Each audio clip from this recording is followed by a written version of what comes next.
José Legault, Véronique Prince, Alec Castonguay, bonsoir. Bonsoir. Bonsoir. Bonsoir.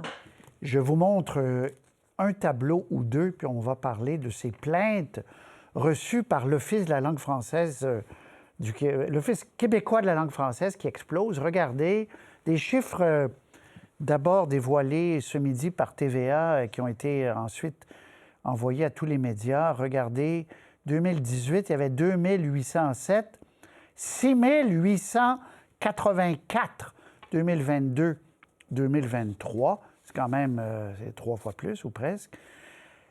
D'où proviennent ces plaintes? Quels commerces sont visés? C'est beaucoup les chaînes. Tim Hortons est le champion, 226. McDonald's, 70. Et A&W, donc chaîne de restauration rapide, 65. Il y en a d'autres, là, évidemment, on n'a pas tout mis. Dans quelle région? Bien, vous ne serez pas étonné. C'est à Montréal, le gros des plaintes, 61 Montérégie, 11 Laval, donc Rive-Sud, Rive-Nord.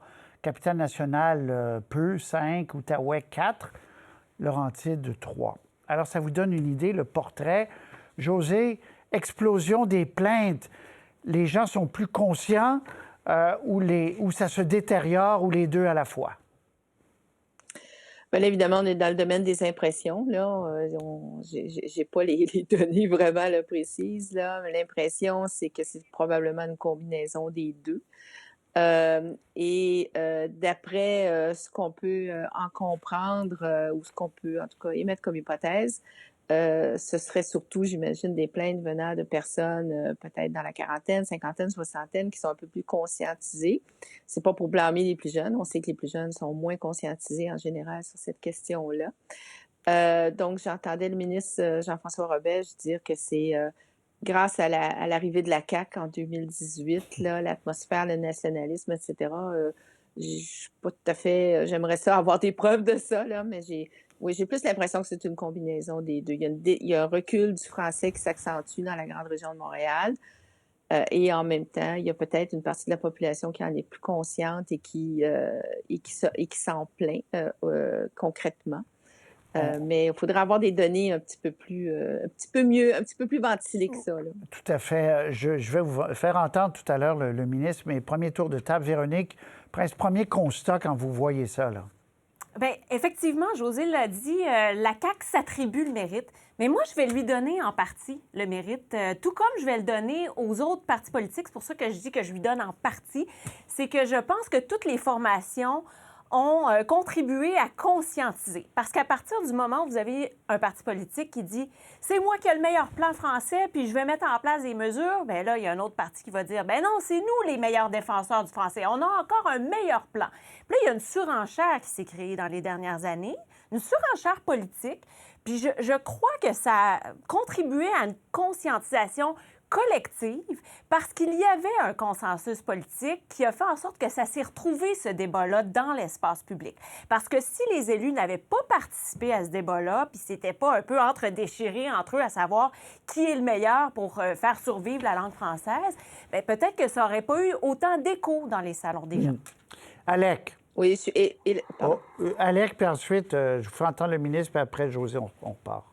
Alec. Bien, il y a eu le débat sur la loi 96 depuis, la réforme de la Charte de la langue française. Donc, ce que Véronique dit, ce que José dit est également vrai. C'est-à-dire qu'on en a davantage parlé. Il y a des gens donc, qui sont plus sensibles à ça. Et l'autre phénomène qui s'est passé depuis 5 ans, c'est la pénurie de main-d'œuvre qui s'est largement accentuée, particulièrement pour des emplois qui sont à bas salaire, comme la restauration, comme chez McDo, comme chez Tim Hortons, comme chez A&W. On est dans une situation où les commerçants, pour rester ouverts, embauchent à peu près n'importe qui parce qu'il manque de monde.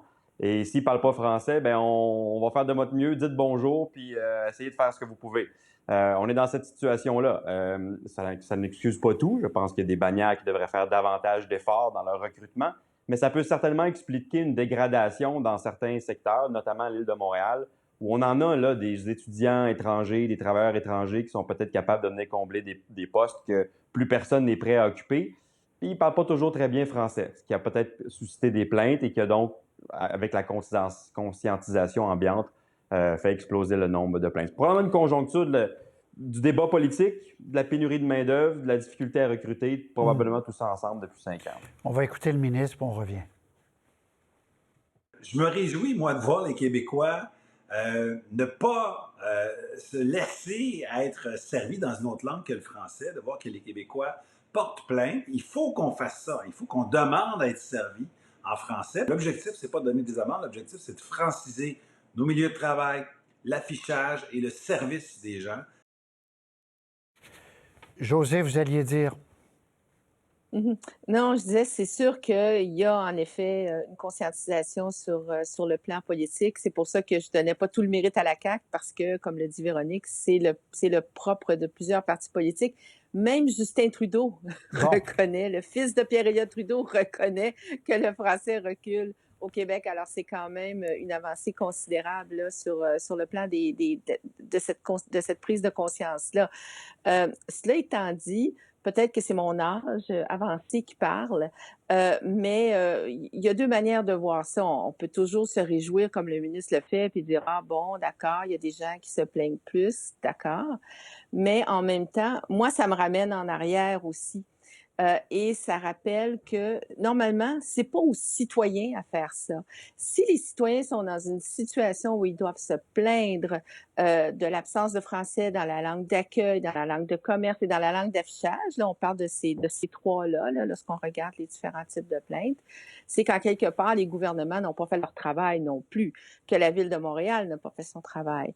Et ça fait 25 ans, je l'ai répété souvent, mais il y a eu une inaction là, profonde là, qui a duré depuis le dernier référendum sur le front linguistique, et ça a été le propre autant du Parti québécois que du Parti libéral.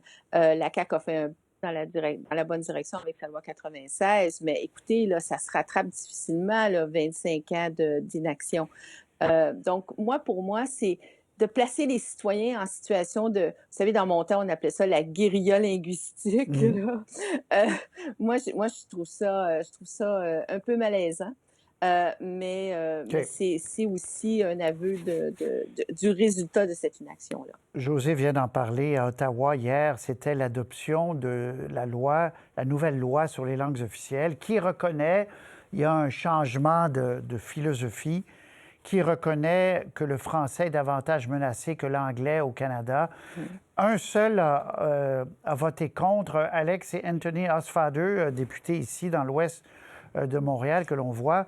Tous les autres partis, il faut le souligner quand même, ont appuyé cette loi-là qui adopte des mesures de la loi 101 au Québec. Là, D'ailleurs, le ministre québécois s'était réjoui à l'époque de son entente avec le fédéral. Alors, on s'en va où avec ça, Alex Castonguay? Bien, en fait, au gouvernement du Québec, on est plutôt content.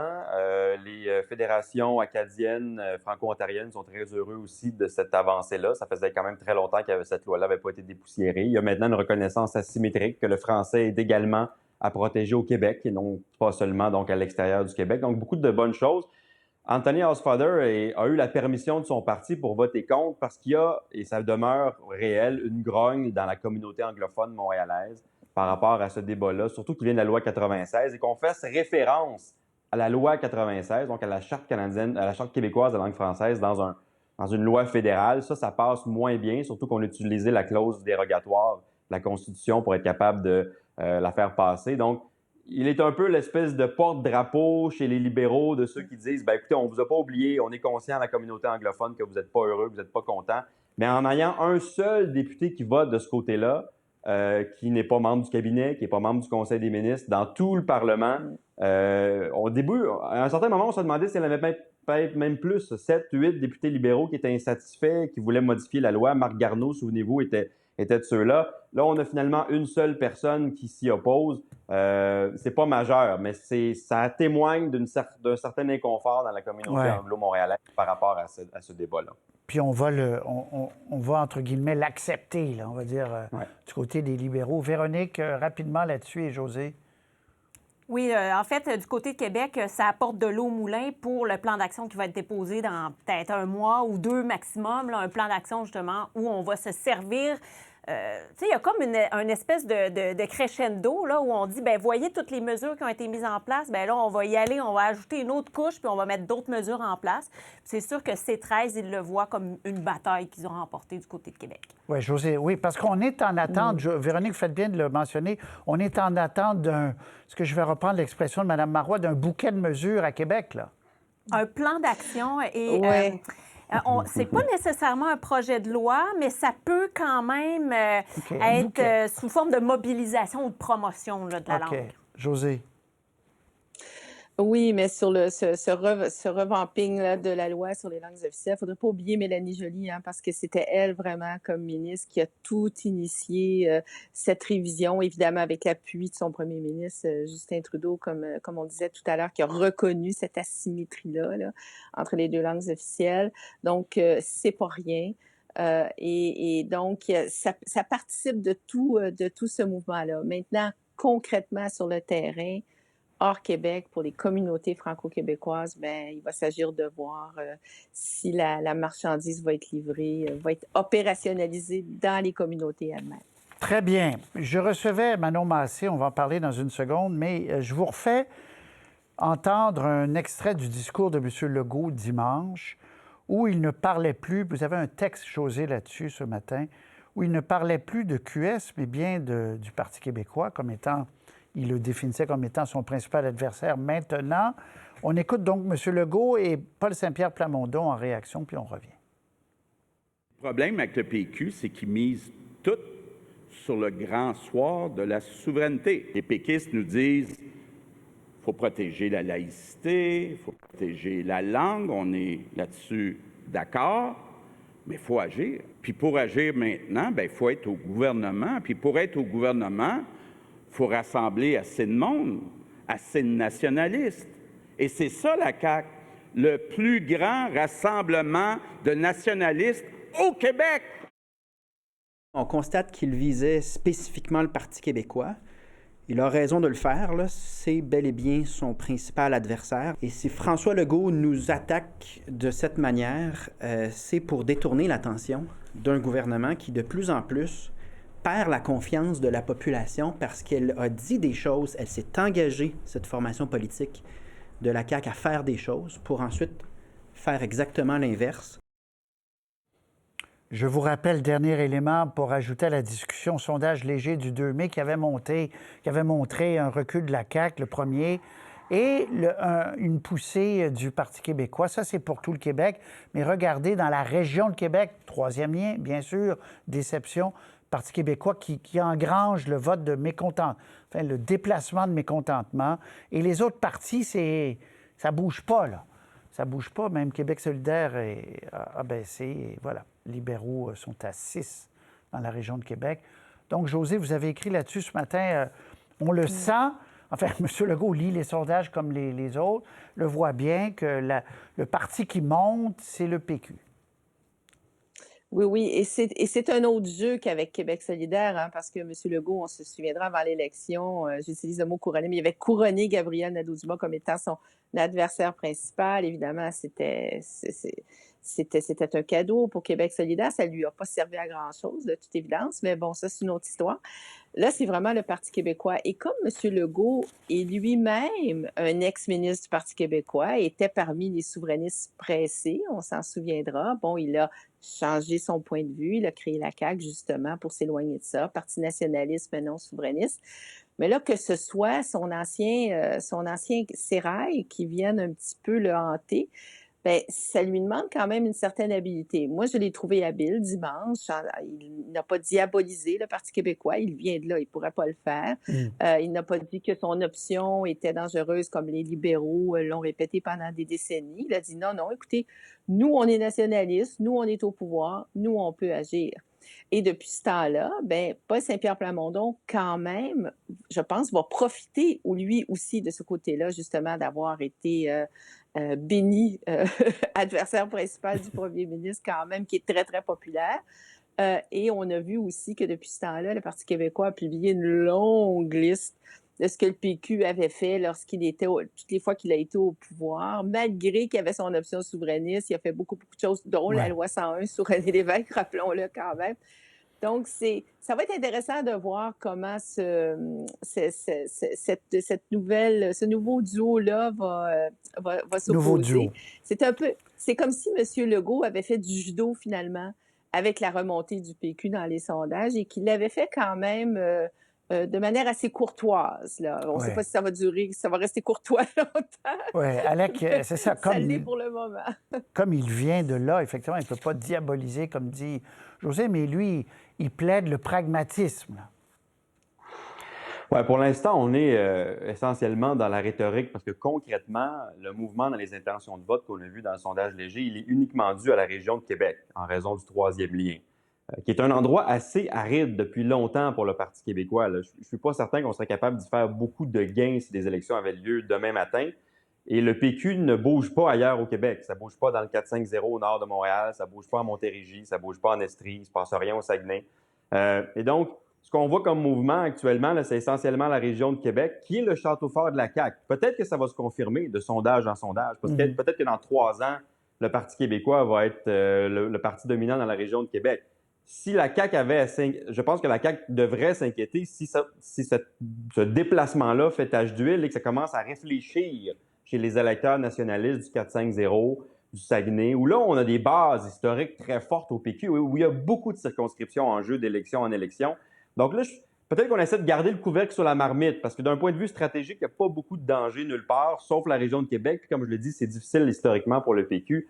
Mais si on devait commencer à avoir un narratif que le PQ revient à la vie, qui pourrait être la force d'opposition principale à la CAQ, et que là, dans d'autres régions, ça bouge, là, il y aurait danger. Donc, je pense un peu une frappe préventive de François Legault là, qui commence à tester un peu ses lignes. C'est intéressant, c'est une frappe préventive, comme vous dites, mais en faisant cette frappe préventive, il aide Paul Saint-Pierre Plamondon, Véronique Prince, parce qu'il le désigne comme étant crédible et présent et vivant et bien vivant. Il lui fait une fleur. Paul Saint-Pierre Plamondon était content lundi là, de venir parler, de venir vous voir, Véronique. Là. Ah, c'est clair qu'il lui donne la lumière. Puis en parlant aux militants, justement, au Congrès en fin de semaine, ils sont conscients de la montée du PQ. En fait, la CAQ le voit dans son rétroviseur. Il est encore loin, mais il le voit quand même. Puis moi, la façon que je m'imagine un petit peu ça, c'est comme la marmotte qui vient creuser son trou sur ton terrain.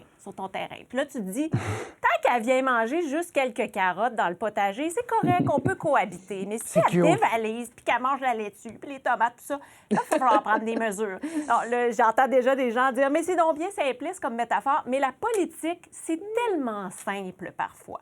Les gens qui votent pour la CAQ, ce sont beaucoup des anciens péquistes, des anciens libéraux. Vous regardez le Parti libéral, il se cherche, il n'y a pas de chef. Vous regardez le Parti québécois, il a un jeune chef charismatique qui se dit « Moi, je vais essayer de faire de la politique autrement, je ne vais pas être partisan », puis qui s'assume aussi, qui dit « Bien, nous, on va en parler de la souveraineté ». Alors, la CAQ, elle est confortable quand c'est Québec solidaire, son principal adversaire.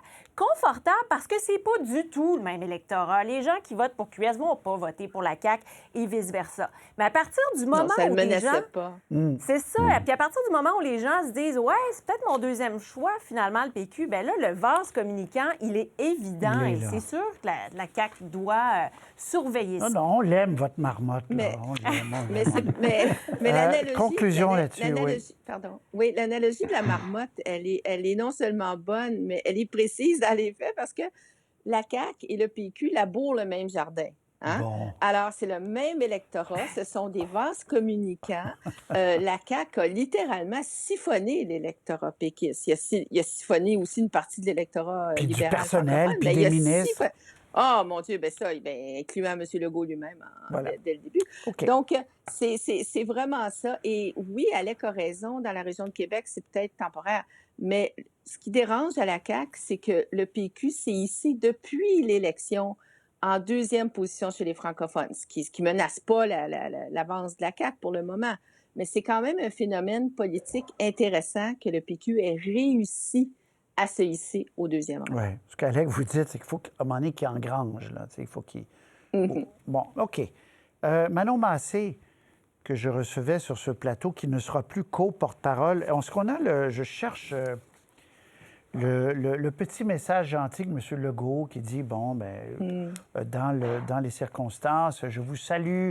J'ai adoré, dit-il, débattre avec Manon durant les années, parce qu'on se souvient que Manon Massé a fait un débat des chefs C'était elle qui était la chef parlementaire, donc qui était au débat des chefs à l'époque. Donc, ils ont eu à escrimer ensemble. Alec, Manon Massé qui va s'occuper de sa circonscription, elle ne dit pas si ça va se représenter ou pas, mais c'est sa décision, on verra. Mais donc, elle sera beaucoup moins présente. Comment vous avez vu ça? Je pense que c'est une bonne décision. Je pense qu'elle a donné ce qu'elle avait à donner. On la sentait un petit peu moins engagée, motivée dans les derniers mois. Puis c'est correct. Après tout ce qu'elle a fait, elle a l'impression que c'est peut-être que quelqu'un d'autre pourrait mieux faire le travail qu'elle. Puis elle quitte donc au bon moment, je pense. Il y a toute une réflexion à Québec solidaire actuellement sur comment on fait pour séduire les régions, quelle position on devrait prendre. Donc, on a une préparation à faire avant les prochaines élections. Et d'avoir un nouveau visage comme co-porte-parole, je pense que c'est le bon moment. Je sais qu'il y a plusieurs noms qui circulent. Probablement que Rouba Gazal serait excellente, mais je pense que pour l'avenir de Québec solidaire, on devrait se pencher sur une candidature féminine de l'extérieur de Montréal.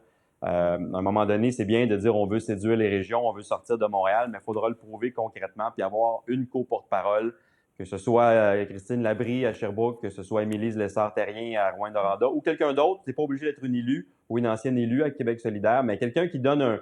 Bien, une élue serait mieux, non? Oui, ben parce que, bon, OK. c'est plus facile lorsqu'on est à l'Assemblée Très nationale, bien. mais Gabriel Nadeau-Dubois est devenu co-porte-parole très rapidement avant même qu'il soit élu. Mais oui, moi, mais je dis sortir de Montréal, l'idée de sortir de Changer Montréal la serait recette bon aussi, pour parce qu'on Québec sent qu'il y a solidaire. un petit ralentissement peut-être. José, là-dessus. Ben, moi, je trouve ça extraordinaire qu'aujourd'hui, Manon Massé ne quitte pas son comté, là, mais elle quitte son rôle de co-porte-parole et c'est l'unanimité. Tout le monde salue l'importance de Manon Massé, son rôle politique très important, son humanisme, sa capacité de défendre les gens qui sont des sans-voix, là, qui sont souvent ignorés par les décideurs politiques. Et cette femme qui a assumé aussi que elle est qui elle est ce qu'elle est. Elle a l'apparence qu'elle a, elle est une belle femme, elle est naturelle, je pense que c'est une avancée considérable pour les femmes et heureusement pour les électeurs de son comté, elle ne s'en va pas, mais je pense quand Très même bien. que pour Québec solidaire, de la perdre comme co-porte-parole, je pense que ça va quand même faire un peu mal. Quelques secondes, Véronique. Ben moi, je pense que les autres partis politiques se disent « Hey, bonne affaire pour nous, ça! » Parce que Manon Massé allait chercher une frange d'électorat différente, puis elle apportait un ton différent, puis elle avait un respect qui était assez unanime. Merci beaucoup, José, Véronique, Alec. À très bientôt. Bonne soirée. Au revoir. Bonne soirée. Au revoir. Bonsoir.